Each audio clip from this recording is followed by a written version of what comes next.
I want to address the concepts and some of the words that are used in estrangement. I want to illustrate this with an experience I've had recently.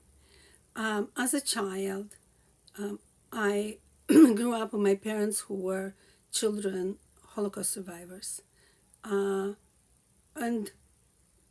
my father had frequently panic attacks when I was very young. He had watched a lot of his family or community die in the camp from starvation or cold or illnesses.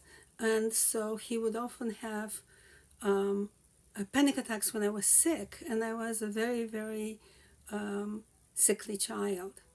Um, and I remember, and this therapy language, I would be believing that I was parentified, and I was. And that moment and that memory, I remembered, I re experienced actually the depth of love I felt for my father. It was so enormous. I would have done anything to comfort him.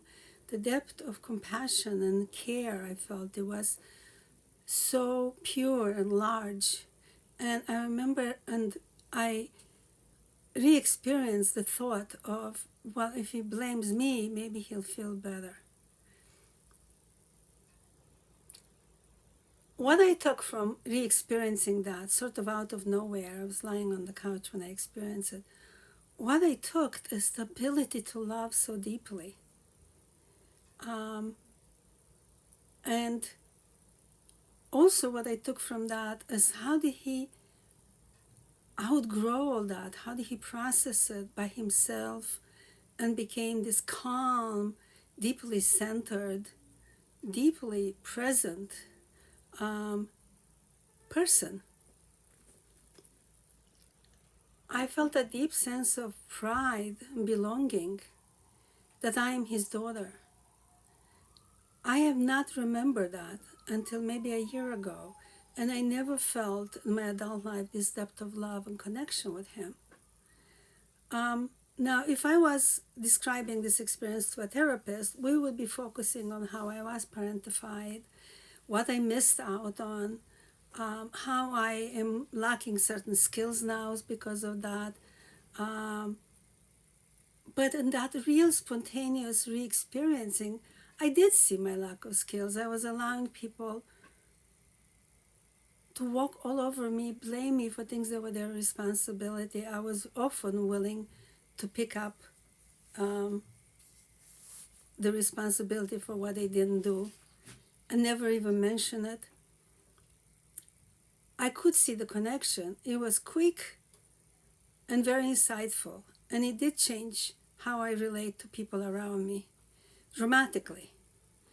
But also, what nurtured my soul was the realization of who I am a descendant of my ability to love, of this profound connection that I have with my ancestors, of the journey that I'm walking on. It became very clear. And if my father was still alive, I would ask him, how did you find, how did you keep your deep respect for human life? He treated everybody with life with great dignity. I watched him pray, which I didn't know he knew how to. He could lead any prayer. I had no idea. In parentheses, because I grew up in a communist country, and I guess he hid it. I would ask him how, being an orphan and losing a parent and losing family and being in a concentration camp, how did you keep your faith in God? So I missed out on asking all these questions, all these wonderful, wonderful things that I would like now to pass down to my grandchildren.